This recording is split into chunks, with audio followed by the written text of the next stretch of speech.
I'm Mary Beth Sewald, President and CEO of the Vegas Chamber. We are here at our nation's capital, and I'm so honored and pleased today to be with Congressman Mark Amodei. Congressman, thanks for joining us. Thanks for the invite, Mary Beth. You know, we're here in Washington, D.C. with 300 of our closest friends from the state of Nevada, and you just got to address almost all of them. Talk to us a little bit about a couple of the top priorities that you discussed with them. Well, no matter where you are in Nevada, lands bills are always a big deal. Public safety issues are a big deal. Unfortunately, the reality of business these days, whether you're the MGM or a small trucking company in Battle Mountain, cybersecurity is a big deal.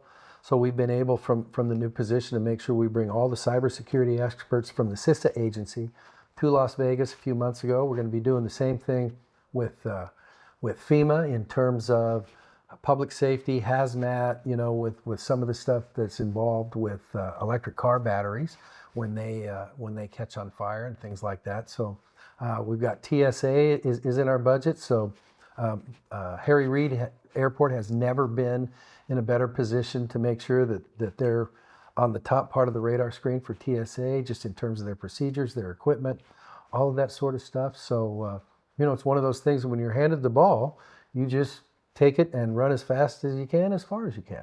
Yeah, and I know Congressman Porter talked about your position as Cardinal, and congratulations again on that. How does that impact us back home in Nevada? I didn't really know it until I'd become one, but you're now one of those 12 seats that has phenomenal influence over that discretionary part of the budget. The non-discretionary part is most of the federal budget, Social Security, Medicare, interest on the debt, that sort of thing. But the 25% that we fight over is you're at the table, and what it does is not only on the committee that I have specific jurisdiction over, but it also puts you in a position to go to people on the other committees and say, hey, I need some help on this, whether it's military construction, whether it's VA, whether it's whatever. And when you're one of those folks, they're thinking the same thing, which is I need some help with the border, I need some help with customs, I need some help with, whatever. And so it just gives you a phenomenal position to be able to interact with other decision makers to get the right thing done. And on that note, what are some of the things that you've been able to leverage through that position to get some things over the finish line for us back home? Well, what we're doing now is we're making sure that both of our major airports, Harry Reid and Reno, have got the best that's available with TSA for screening, to make sure those screening times, whether you're a pre-check person or not, those things are going quick to where they've set their thing like 90 seconds a person. We want that down to a minute a person. Either decide to send them for more screening or get them through while maintaining that safety margin. We've also been able to basically, through the Coast Guard, believe it or not, because there are a lot of people in defense that are interested in what happens with the Coast Guard. We have the Coast Guard say that's fine, but guess what? That Guard unit in the north, they need C-130J models.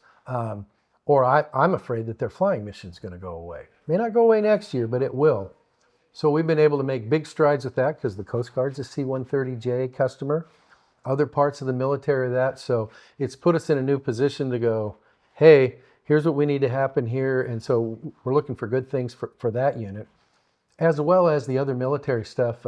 We've been in a position to solve a big problem for Nellis with emitters for their training range so that their warfighters can train more realistically, able to get that through. And that takes a little bit of a challenge because you talk about SNPLMA and lands bills, and you've got some Desert National Wildlife Refuge issues there. So we were able to go in there, be focused on a solution. They got their emitter pads.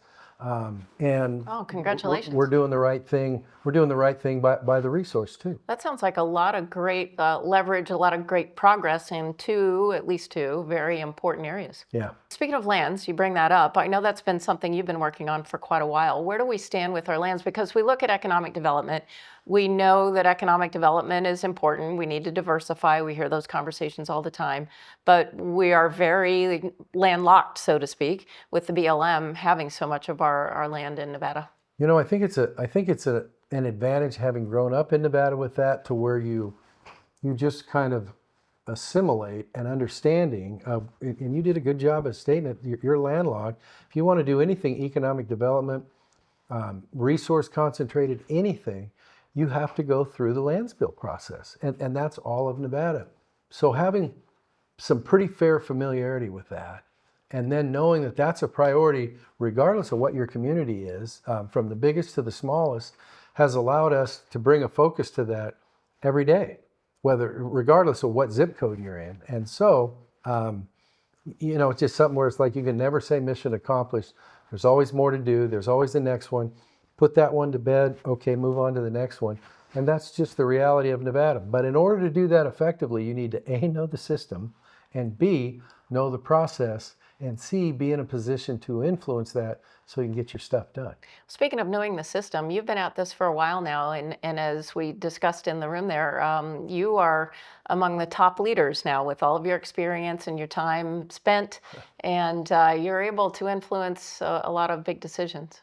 The approach that we take to that, thank you for that, Mary Beth, but the approach that we take is treat everybody with respect, including those that you disagree with.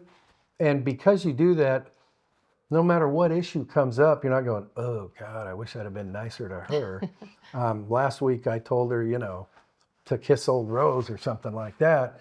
And so I think that served us well to where we have been seen as thoughtful problem solvers.